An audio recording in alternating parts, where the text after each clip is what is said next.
अस्सलाम वालेकुम स्टूडेंट्स, आप जानते हैं कि जैसा ऑनलाइन क्लासेस का सिलसिला हमने शुरू किया हुआ है इस कोविड-19 की वजह से, और हम चैप्टर नंबर 15 हमने पढ़ा है। गुज़िश्ता कुछ लेक्चर से हमने चैप्टर 15 को शुरू किया है, electromagnetic induction physics, electromagnetic induction.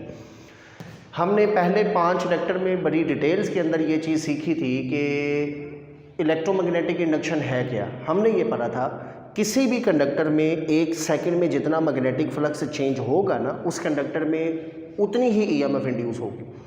तो induce EMF, potential difference, EMF is equal to rate of change of magnetic flux. अगर 1 सेकंड में फ्लक्स 20 का चेंज होता है तो ईएमएफ भी 20 की है। अगर 1 सेकंड में फ्लक्स 50 का चेंज होता है तो ईएमएफ भी 50 है। 100 का होगा तो ईएमएफ भी 100 का। एक चीज़। नंबर 2, हमने ये पढ़ा था कि मैग्नेटिक फ्लक्स को हम किन किन तरीक़ों से चेंज कर सकते हैं।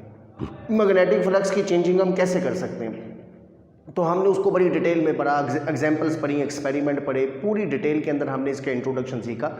आज हम इस नतीजे पर पहुंच चुके हैं कि किसी भी ज़रिए से अगर मैग्नेटिक फ्लक्स में चेंज होगा तो उस कंडक्टर के अंदर ईएमएफ इंड्यूस होगी। तो जी यहाँ से चैप्टर नंबर 15 का बाकायदा आगाज़ होता है। चैप्टर नंबर 15 का पहला सब्जेक्टिव और इंतहाई इंपॉर्टेंट टॉपिक, ये सब्जेक्टिव के लिहाज से बड़ा इंपॉर्टेंट टॉपिक है, पहला टॉपिक है। इससे पहले तो इंट्रोडक्शन था। इस टॉपिक का नाम है मोशनल ईएमएफ। Motional EMF. अच्छा, मोशनल ईएमएफ क्या होती है? चलिए, मोशनल ईएमएफ को समझने के लिए ना पहले इसकी डेफिनेशन को पढ़ाने से पहले मैं इसका एक्सपेरिमेंटल सेटअप आपको बताता हूँ। देखो बेटा, ये आपके पास 2 कंडक्टिंग रेल्स हैं, 2 जंगले हैं। ये यूँ समझ लें कि ये 2 हॉरिजॉन्टल, एक ये राड है कंडक्टर की, दूसरा कंडक्टिंग की ये राड है। ये 2 रॉड्स, इसके ऊपर ना ये ऐसे 2 कंडक्टिंग रॉड्स हैं, रेल्स हैं। इसके ऊपर हमने अपने कंडक्टर को इस तरह से फ्री रखा हुआ है ऐसे, ताकि हम इसे मूव करवा सकें, आगे पीछे चला सकें।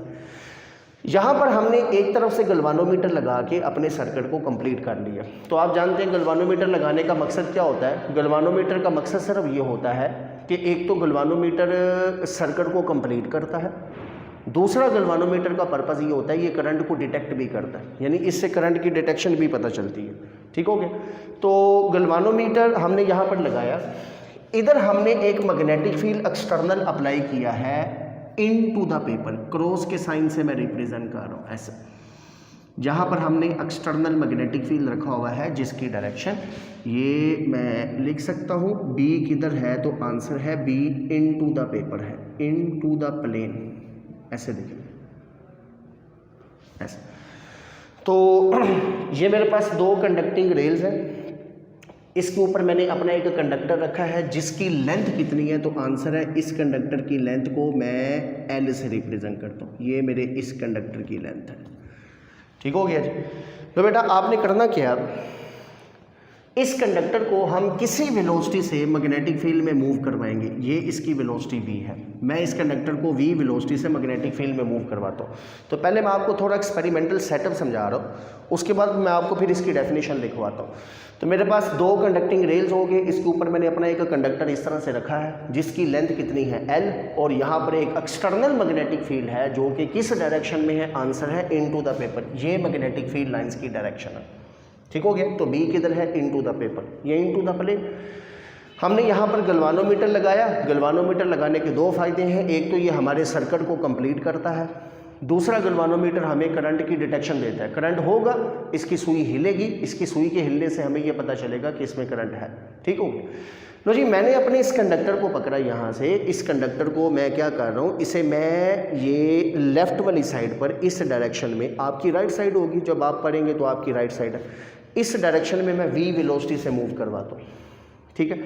जब मैं इस कंडक्टर को मूव करवाऊंगा ना तो बड़े गौर से ज़रा समझो, इसका मैग्नेटिक फ्लक्स चेंज होगा। मैग्नेटिक फ्लक्स के चेंज होने से इसमें एक ईएमएफ इंड्यूस होगी इस कंडक्टर के अंदर, ये एक ईएमएफ पोटेंशियल डिफरेंस बनेगा। चूंकि ये जो ईएमएफ इंड्यूस हुई है ये कंडक्टर के मूव करवाने से हुई है, इसलिए हम इस ईएमएफ का नाम रखते हैं मोशनल ईएमएफ। मोशनल का लफ्ज़ मोशन से निकला है, हरकत से। फिर से देखो, जब मैं अपने इस कंडक्टर को मैग्नेटिक फील्ड में, ये मैग्नेटिक फील्ड में पड़ा हुआ है ना, into the paper magnetic field है, जब मैं अपने कंडक्टर को मैग्नेटिक फील्ड में मूव करवाऊंगा ना तो जिस वक्त ये मैग्नेटिक फील्ड में मूव करेगा इसका फ्लक्स चेंज होगा। मैग्नेटिक फ्लक्स की चेंजिंग की वजह से इस कंडक्टर के अंदर एक ईएमएफ इंड्यूस होगी। चूँकि ये ईएमएफ जो इंड्यूस हुई है, इस कंडक्टर में जो पोटेंशियल डिफरेंस बना है, ये पोटेंशियल डिफरेंस, ये ईएमएफ कंडक्टर के मूव करने की वजह से हुई है मैग्नेटिक फील्ड में, इसलिए हम इस ईएमएफ को कहते हैं मोशनल ईएमएफ। चलिए मेरा सवाल वही है, यहाँ पर बताओ कि फ्लक्स की चेंजिंग किस ज़रिए से हुई है, कौन सा? फ्लक्स में 3 चीज़ें होती हैं, बी, ए और थीटा।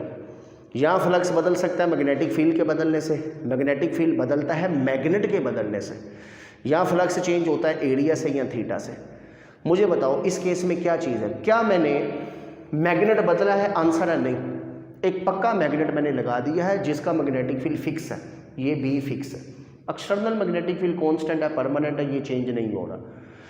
दूसरी चीज़, क्या मैं अपने सेटअप को घुमा रहा हूँ, किसी एंगल पर रोटेट कर रहा हूँ? आंसर है नहीं, मैंने तो किसी एंगल पर रोटेट नहीं किया। अगर कंडक्टर मेरा सीधा था तो वो अभी भी सीधा ही है, ये तो सीधा ही है। यहाँ तो मैं कंडक्टर को हिलाता, ऐसे करता, ये किसी एंगल में मुड़ता, तो फिर हम कहते हैं कि यहाँ पर एंगल भी चेंज हो रहा है। तो बेटा ना मैंने बी बदला है, ना मैंने अपने इस लूप को, इस कंडक्टर को, ना मैंने किसी एंगल पर मोड़ा है। तो 3 चीज़ें में से बी भी निकल गया, थीटा भी निकल गया, पीछे सिर्फ एक चीज़ रह गई, वो है एरिया। इसका मतलब है कि ज़रूर इस केस में मैग्नेटिक फ्लक्स चेंज होगा एरिया के चेंज होने से। कैसे? अब एरिया के चेंज होने से फ्लक्स कैसे चेंज होगा? तो आंसर है, ये आपके पास एक लूप है, कंप्लीट लूप, ठीक हो गया जी। इस लूप का कुछ ना कुछ तो एरिया होगा ना, इस पूरे लूप का, ये पूरा एक कंप्लीट लूप है, इस लूप का कोई ना कोई एरिया है। फ़र्ज़ करेंगे इसका एरिया मिसाल के तौर पर 5 मीटर स्क्वायर है और इसमें से मैग्नेटिक फील्ड गुजर रहा है कितना? 1 2 3 4, ये 4 लाइनें इसमें से गुजर रही हैं। जब मैं अपने कंडक्टर को v वेलोसिटी से मूव करवा के, यहाँ से मूव करवा के आगे लेके जाऊँगा यहाँ पर, तो देखिए पहले इस लूप में 4 मैग्नेटिक फील्ड आ रहा था, अब कितना? 2 मज़ीद और आ गया। अब इसमें मैग्नेटिक फील्ड कितना हो गया? 1 2 3 4 5 6। मेरा कंडक्टर यहाँ से उठ के यहाँ आ गया है। तो जिस वक्त मैं अपने कंडक्टर को मूव करवाऊंगा ना, जैसे जैसे मेरा कंडक्टर मूव करेगा, तो असल में ये जो लूप है ना, ये लूप, ये पूरा जो क्लोज्ड पाथ है, इस पूरे लूप का एरिया चेंज होगा। अभी इसका एरिया 5 मीटर स्क्वायर है। जब मैं अपने इस कंडक्टर को मूव करवाऊंगा, आगे की तरफ लेके जाऊंगा, तो इस पूरे लूप का एरिया बदलेगा। जाहिर बात है 5 से चेंज होगा, हो सके 6 मीटर स्क्वायर हो जाए, तो एरिया बदलेगा। तो बेटा फिर से देखो, फिर से देखें, ये पूरा एक लूप है ऐसे, इस पूरे लूप में से मैग्नेटिक फील्ड लाइंस गुजर रही हैं, इसका फ्लक्स कुछ भी है, सपोज कि इसका फ्लक्स है 5। मैंने यहाँ से अपने इस कंडक्टर को पकड़ा, मूव करवाया। जब मैं इसे मूव करवाऊंगा तो ये कौन सी चीज़ मैं चेंज कर रहा हूँ? तो आंसर है, मैं इस लूप का एरिया चेंज कर रहा हूँ, ये बड़ा कर रहा हूँ, लूप को बड़ा कर रहा हूँ। जितना बड़ा लूप करूँगा उतना ज़्यादा मैग्नेटिक फील्ड इसमें एंटर होगा। तो जब ज़्यादा मैग्नेटिक फील्ड इसमें एंटर होगा, ज़्यादा मैग्नेटिक फील्ड लाइंस इसमें से गुजरेंगी, तो डेफिनेटली क्या होगा? मैग्नेटिक फ्लक्स इंक्रीज हो जाएगा। तो बेटा इस केस में, मोशनल ईएमएफ के केस में, जो फ्लक्स चेंज हो रहा है बड़े ध्यान से, वो एरिया के चेंज होने से हो रहा है। हम कंडक्टर को मूव करवा के असल में अपने लूप का साइज बढ़ाते हैं। पहले मेरा लूप इतने साइज का था, मैंने कंडक्टर, इसमें से फ़र्ज़ करें 100 लाइनें गुजर रही हैं, मैंने यहाँ से अपने लूप को थोड़ा, कंडक्टर को मूव करवाया, इधर ले गया, अब इसमें से 200 लाइनें गुजर रही हैं, एरिया बढ़ गया, तो नंबर ऑफ़ लाइंस भी ज़्यादा हो गई। जब नंबर ऑफ़ लाइंस ज़्यादा गुजरेंगी इस पूरे लूप में से, तो मैग्नेटिक फ्लक्स भी इंक्रीज़ हो जाएगा। तो यहाँ पर जो मैग्नेटिक फ्लक्स चेंज हुआ है, वो मैग्नेटिक फ्लक्स की चेंजिंग किसके चेंज होने से हुई है? तो आंसर है, इस लूप के एरिया के चेंज होने से। और एरिया कैसे चेंज हुआ है? तो आंसर है, जब मैं इस कंडक्टर को यहाँ से उठा के आगे लेके जाऊँगा, तो मेरे इस लूप का एरिया चेंज होगा। और एरिया, फ्लक्स में 3 चीज़ें हैं, बी, ए, कोस थीटा। बी नहीं बदला, थीटा नहीं बदला, तो ए बदल गया, तो ए के बदलने से फ्लक्स चेंज हो जाएगा। ठीक है जी। अच्छा, अब जैसे जैसे मैं इस कंडक्टर को मूव करवाता जाऊँगा ना, इसका एरिया चेंज होता जाएगा। अब एरिया के चेंज होने से क्या होगा? एरिया के चेंज होने से बेटा, एरिया के चेंज होने से इसका फ्लक्स चेंज होगा, फ्लक्स के चेंज होने से क्या होगा? इसमें एक ईएमएफ इंड्यूस होगी। तो फिर हम लिख सकते हैं, मोशनल ईएमएफ क्या है? मोशनल ईएमएफ है the induced EMF, the EMF induce by a motion, the EMF induce by the motion of conductor, by the motion of conductor,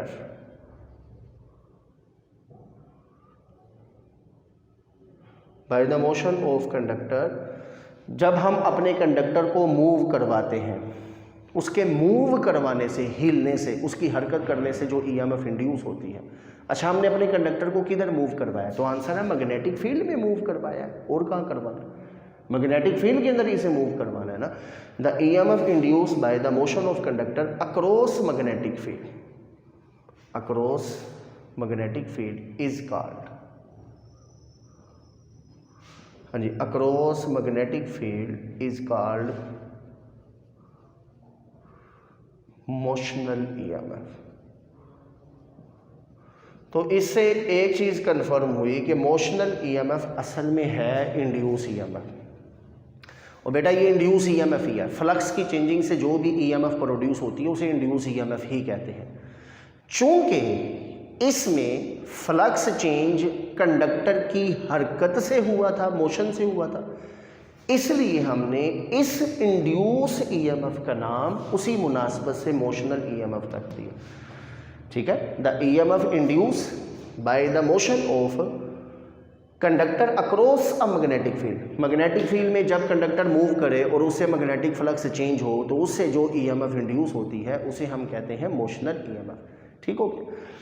चले, अब बेटा ये चीज़ आ गई है, हमने अब ये सीखना है कि आखिरकार मैग्नेटिक फ्लक्स के चेंज होने से ईएमएफ क्यों पैदा होती है। पर थक गए हैं, अब कुछ चीज़ें इसकी डिटेल में, इसकी लॉजिक में, रीज़न में भी तो पढ़ लें कि ईएमएफ वो चीज़ क्या है ईएमएफ, फ्लक्स के चेंज होने से होता क्या है। तो सुनो ज़रा बेटा, जिस वक्त हम अपने फ्लक्स को इसको मूव करवाते हैं ना, इस रॉड को, बड़े गौर से सुनना है, जब हम अपने इस रॉड को मूव करवाएंगे तो इस रॉड, चूंकि ये कंडक्टिंग रॉड है, ये कंडक्टर है ना, तो इस कंडक्टर के अंदर चार्जेस हैं। दुनिया के हर कंडक्टर में एटम से मिलकर बना है, प्लस और माइनस होते हैं, पॉजिटिव चार्ज भी होते हैं, नेगेटिव भी होते हैं। जब मैं अपने कंडक्टर को मूव करवाऊंगा ना मैग्नेटिक फील्ड में, तो असल में ये कंडक्टर मूव नहीं करेगा। इस कंडक्टर के अंदर जो चार्ज है ना, वो चार्ज मैग्नेटिक फील्ड में मूव करेंगे। जैसे फर्ज करें इसके अंदर ये पॉजिटिव चार्ज है तो ये पॉजिटिव चार्ज मूव कर, तो हम लिख सकते हैं, मैं लिख सकता हूँ as the rod moves in magnetic field, as the rod moves in magnetic field, जैसा कि रॉड मैग्नेटिक फील्ड में मूव करती है, that is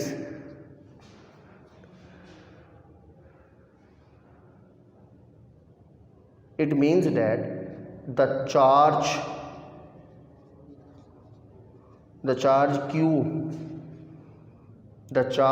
q are moved in magnetic field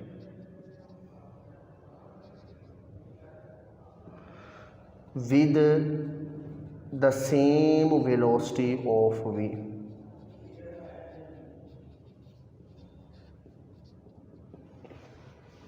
जैसा कि रॉड मूव करती है मैग्नेटिक फील्ड में, असल में वो रॉड मूव नहीं करती, वो उस रॉड के अंदर, उस कंडक्टर के अंदर जो चार्जेस हैं ना, वो चार्ज मूव करते हैं। The charge Q are move in magnetic field with the same velocity of V. बेटा अगर ये रॉड 10 मीटर पर सेकंड से मूव कर रही है ना, तो आपने ये नहीं समझना ये रॉड मूव कर रही है। इस रॉड के अंदर जो चार्जेस हैं वो चार्जेस असल में मैग्नेटिक फील्ड में 10 की स्पीड से मूव कर रहे हैं। अगर ये रॉड 100 की स्पीड से हिलेगी तो इसके अंदर जितने भी चार्जेस हैं वो चार्जेस मैग्नेटिक फील्ड में 100 की स्पीड से हिलेंगे। सादा सी बात है। तो बेटा हकीकत में रॉड मूव नहीं करती है, उस रॉड के अंदर जो चार्जेस होते हैं वो चार्जेस मैग्नेटिक फील्ड में मूव करते हैं। ठीक है, अगर वो चार्जेस मैग्नेटिक फील्ड में मूव करते हैं तो चैप्टर नंबर 14 जेन में देखिए, फोर्स होना मूविंग चार्ज, आपने फार्मूला पढ़ा था, फोर्स होना मूविंग चार्ज। तो अगर वो चार्जेस मैग्नेटिक फील्ड में मूव कर रहे हैं, ये चार्ज है मैग्नेटिक फील्ड में मूव कर रहा है, तो मूविंग चार्जेस पर मैग्नेटिक फील्ड में एक फोर्स लगती है, उस फोर्स को हम कहते हैं F is equal to Q V cross B. So the magnetic force will act on these charges। हाँ जी, तो उन चार्जेस के ऊपर मैग्नेटिक फोर्स लगेगी। बेटा फिर से, जब भी कोई चार्ज मैग्नेटिक फील्ड में परपेंडिकुलर मूव करता है तो उन चार्जेस पर एक फोर्स लगती है और उस फोर्स का फार्मूला क्या होता है? हाँ जी, और उस फोर्स का formula F is equal to Q V cross B. ठीक है जी। The magnitude of this force क्या होगी? इस फोर्स को अगर हम मैग्नीट्यूड लिखें, the magnitude of this force, हाँ जी, the magnitude of this force is F is equal to Q V B sine theta. Cross खत्म करने से क्या आता है? V cross B is equal to V B sine theta. आगे n cap होता है डायरेक्शन। चूंकि हम सिर्फ कीमत की बात कर रहे हैं, मैग्नीट्यूड की बात कर रहे हैं, इसलिए फार्मूला क्या बनेगा? F इज इक्वल टू, हाँ जी, फार्मूला क्या बनेगा? F is equal to Q V B into sine theta. बेटा फिर से मैं आपको रीज़न बता रहा हूँ कि आखिर मैग्नेटिक फ्लक्स के चेंज होने से होता क्या है? मैग्नेटिक फ्लक्स के चेंज होने से ईएमएफ क्यों इंड्यूस होती है, मैं ये लॉजिक बता रहा हूँ। इस टॉपिक में यह आएगी, आइंदा फिर पूरे चैप्टर 15 में कहीं नहीं बताऊँगा। तो मैंने यहाँ से शुरू किया कि जिस वक्त हम अपने कंडक्टर को मैग्नेटिक फील्ड में मूव करवाते हैं ना, असल में वो कंडक्टर मूव नहीं करता, उस कंडक्टर के अंदर जो चार्जेस होते हैं वो चार्जेस मैग्नेटिक फील्ड में मूव करते हैं। जब चार्जेस मैग्नेटिक फील्ड में मूव करेंगे तो कोई भी चार्ज जब मैग्नेटिक फील्ड में मूव करता है उस पर एक मैग्नेटिक फोर्स लगती है जिसका फार्मूला होता है F is equal to Q V cross B. ये हम चैप्टर 14 में पढ़ चुके हैं। Force on a moving charge. यहाँ से क्रॉस खत्म करेंगे तो साइन थीटा आएगा, तो F is equal to Q V B sine theta. हाँ जी, as the angle between V and B, as the angle between V, हाँ जी, angle between V and B is 90 degree. बेटा यहाँ से देखिए ज़रा, मैग्नेटिक फील्ड लाइंस किधर है? इनटू द पेपर, ये मैग्नेटिक फील्ड लाइंस है और कंडक्टर किधर मूव कर रहा है, इसकी वेलोसिटी किधर है? तो आंसर है ये इसकी वेलोसिटी है। Magnetic field into the paper है, वेलोसिटी किधर है? ये वेलोसिटी है। तो देखिए V और B आपस में 90 डिग्री पर है।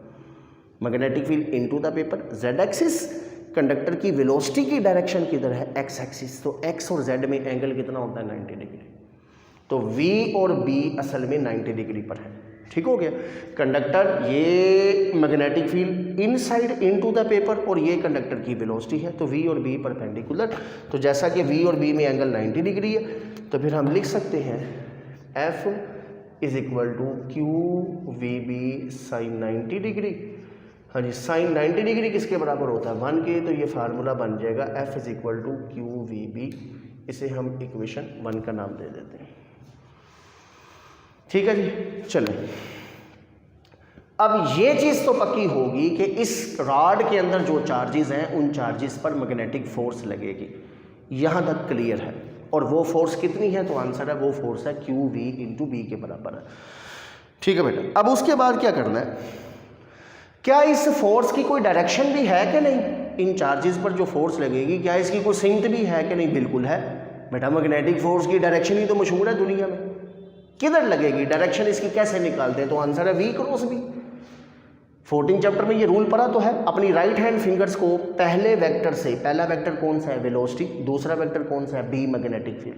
आपने अपनी राइट हैंड फिंगर्स को पहले वेक्टर से दूसरे वेक्टर की तरफ रोटेट करना। जब आप पहले वेक्टर से दूसरे वेक्टर की तरफ फिंगर रोटेट करेंगे ना, थ्रू स्मॉलर एंगल, कर्ल करेंगे, अंगूठा जिधर भी होगा, जिधर भी अंगूठा होगा वो फोर्स की डायरेक्शन। ज़रा मुझे करके दिखाएं ज़रा, V क्रॉस B डायरेक्शन निकालो कि फोर्स की डायरेक्शन किधर है। यही तो मेन चीज़ है, इसी से तो पता चलता है। तो V क्रॉस B करें ज़रा, V क्रॉस B। जी बेटा, पहला वेक्टर V, वेलोसिटी किधर है? ये वेलोसिटी, यानी ये जो पहले एक चार्ज पर निकाल लो ना, इस पॉजिटिव चार्ज पर फोर्स किधर लगेगी? तो आंसर है ये पॉजिटिव किधर मूव कर रहा है? इस डायरेक्शन में मूव कर रहा है, ये वेलोसिटी है। मैग्नेटिक फील्ड किधर है? आंसर है इनटू द पेपर। तो देखें, पहला वेक्टर V, आपने वेलोसिटी से अपनी फिंगर्स को रोटेट करना है। ये V पहला वेक्टर है इस डायरेक्शन में। मैग्नेटिक फील्ड किधर है? इनटू द पेपर, अंदर की तरफ मैग्नेटिक फील्ड है। तो V से B की तरफ अगर फिंगर्स को घुमाएंगे तो थंब किधर आ रहा है? ऊपर की तरफ। ये velocity into the paper magnetic field. V से B की तरफ मैंने फिंगर्स को घुमाया है, ये थंब ऊपर की तरफ आ रहा है, ये हमें फोर्स की डायरेक्शन बताएगा। तो बेटा इस कंडक्टर में जो पॉजिटिव चार्ज है उन पॉजिटिव चार्जेस पर फोर्स किधर लगेगी, तो आंसर है उन पर फोर्स V क्रॉस B से फोर्स ऊपर की तरफ लगेगी। अच्छा, अब क्या इस कंडक्टर में सिर्फ पॉजिटिव है, तो आंसर है नहीं, इसमें पॉजिटिव भी है, इसमें नेगेटिव भी है। राइट हैंड रूल किस पर लगता है, राइट हैंड रूल तो पॉजिटिव पर लगता है। अच्छा, अब इसके अंदर जो नेगेटिव चार्ज होंगे, जो इसके अंदर नेगेटिव चार्ज है उस पर फोर्स, पॉजिटिव पर तो फोर्स ऊपर लग गई, ये पॉजिटिव पर फोर्स ऊपर है, नेगेटिव पर किधर लगेगी, तो हमेशा याद रखें जिधर राइट हैंड रूल से जिधर फोर्स पॉजिटिव पर लगती है ना, उधर अगर नेगेटिव हो ना तो उस पर फोर्स बिल्कुल ऑपोजिट लगती है। नेगेटिव चार्ज पर फोर्स पॉजिटिव चार्ज के हमेशा ऑपोजिट होती है, ये मैंने 14 चैप्टर में आपको बताया था। Right hand rule is applicable on positive charge, right hand rule तो पॉजिटिव चार्ज पर लगता है।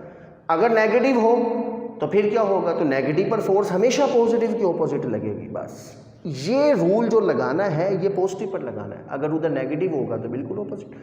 तो हम देखेंगे कि जब ये कंडक्टर मैग्नेटिक फील्ड में मूव करता है तो असल में इसके अंदर चार्जेस मैग्नेटिक फील्ड में मूव करते हैं, जिसकी वजह से इन चार्जेस पर फोर्स लगती है। और हम देखेंगे जब इन पर फोर्स लगेगी तो राइट हैंड रूल से हमने निकाला सारे पॉजिटिव माइग्रेट करेंगे ऊपर की तरफ, सारे नेगेटिव माइग्रेट करेंगे किधर, तो आंसर है नीचे की तरफ। ये कंडक्टर में पॉजिटिव ऊपर चले गए, नेगेटिव नीचे आ गए। मुझे लिखने की इजाज़त दें, फिर मैं लिख सकता हूँ ये वाला टर्मिनल पॉजिटिव हो गया, ये वाला टर्मिनल नेगेटिव हो गया।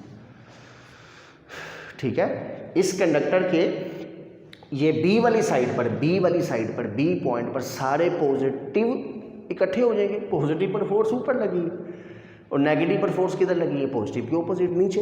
तो सारे नेगेटिव नीचे चले गए, सारे पॉजिटिव कंडक्टर में ऊपर आ गए।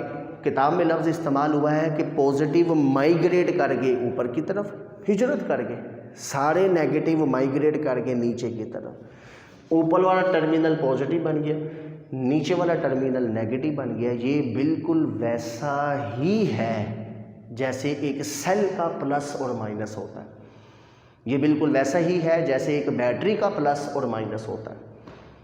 ये जो कंडक्टर है ना, ये जो रॉड है, ये रॉड का एक सिरा प्लस है ऊपर वाला, नीचे वाला सिरा माइनस है। सारे पॉजिटिव ऊपर चले गए, सारे नेगेटिव नीचे आ गए। तो रॉड का ऊपर वाला सिरा पॉजिटिव, नीचे वाला negative. It act like a, this rod behaves like a source. ये एक सोर्स मतलब सेल, जैसे सोर्स होता है, करंट का सोर्स क्या है, एक सेल सोर्स है, एक बैटरी सोर्स है। तो बेटा जैसे एक सेल करंट का सोर्स है, बैटरी है, तो ये कंडक्टर आप कह सकते हैं एक सेल के तौर पर बिहेव करेगा, ये एक छोटी सी बैटरी के तौर पर बिहेव करेगा। इसके एक तरफ सारा हाई पोटेंशियल पॉजिटिव, दूसरी तरफ सारा नेगेटिव लो पोटेंशियल है। ये जो पोटेंशियल डिफरेंस इस कंडक्टर के क्रॉस बना है, इसी को तो ईएमएफ कहते हैं, ये होती है ईएमएफ। तो देखो गुज़िश्ता 2-4 लेक्चर में जो चीज़ सिखा रहा था कि जब भी फ्लक्स चेंज होगा ईएमएफ इंड्यूस होगी, तो हकीकत में होता पता क्या, फ्लक्स चेंज करने के लिए जो तरीके इस्तेमाल होते हैं ना, उसमें हमेशा उस कंडक्टर के अंदर जो चार्जेस हैं ना, उन चार्जेस पर मैग्नेटिक फोर्स लगेगी और उस मैग्नेटिक फोर्स की वजह से सारे पॉजिटिव एक तरफ चले जाएंगे, सारे नेगेटिव दूसरी तरफ आ जाएंगे। ये जो पोटेंशियल डिफरेंस बनेगा ना, एक प्लस एक माइनस, इस पोटेंशियल डिफरेंस का नाम होता है ईएमएफ। तो देखिए this is EMF which is equal to, ऊपर प्लस है ना, हाई पोटेंशियल है बी पॉइंट पर, इसे पहले लिख लो V B, minus A point पर लो पोटेंशियल है माइनस वाला, तो minus V B minus V A, this is called potential difference. यही तो पोटेंशियल डिफरेंस है। ठीक है बेटा, तो कंडक्टर को मैग्नेटिक फील्ड में मूव करने से क्या हुआ, कंडक्टर को मैग्नेटिक फील्ड में मूव करने से उस कंडक्टर के अंदर जितने भी चार्जेस हैं उन चार्जेस पर फोर्स लगेगी, जिसकी वजह से वो चार्ज सेपरेट हो जाएंगे।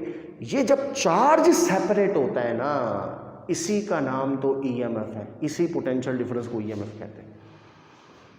ठीक है, अब अगली चीज, अगर सर्किट कंप्लीट हो, मैंने कहा हुआ ना ईएमएफ तो इंड्यूस हो गई है, अब अगला काम, अगर सर्किट कंप्लीट है, if the circuit is close then current will flow.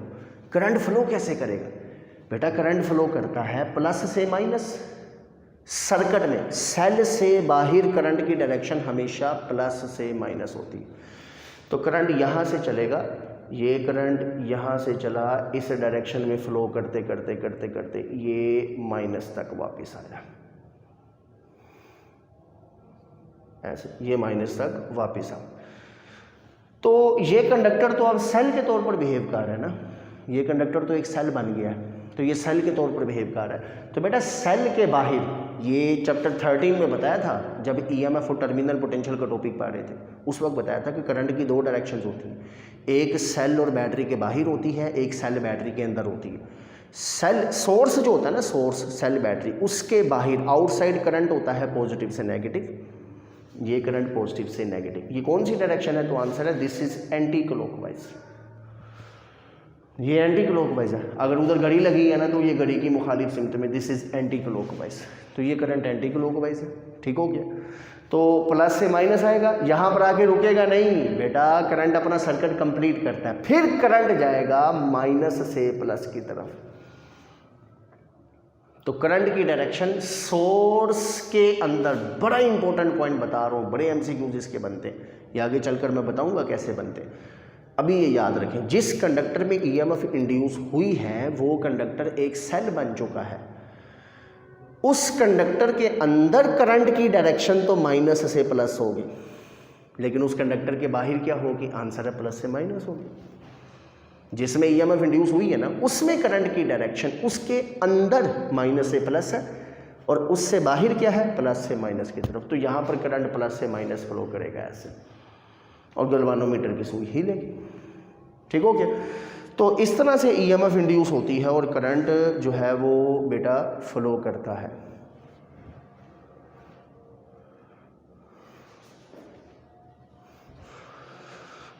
चलिए यहाँ तक हम इसको बेटा रखते हैं। ये हमारा मोशनल ईएमएफ के लेक्चर नंबर 6 को, यानी मोशनल ईएमएफ का पहला लेक्चर है, इस चैप्टर का छठा लेक्चर है, इसको हम यहाँ तक रखते हैं। इससे आगे इंशाल्लाह हम अगले लेक्चर में पढ़ेंगे। उम्मीद है कि आपको समझ लगी होगी बेटा। अपनी तरफ से मैंने बेहतरीन कोशिश की है, चीज़ों को बार बार रिपीट किया है, एक कॉन्सेप्ट को अच्छी तरह समझाने की कोशिश की है। अगर फिर भी कोई चीज़ आपको पता ना चले तो ज़िंदगी में मिलना तो है फिर फिज़िकल क्लास में, आमने सामने।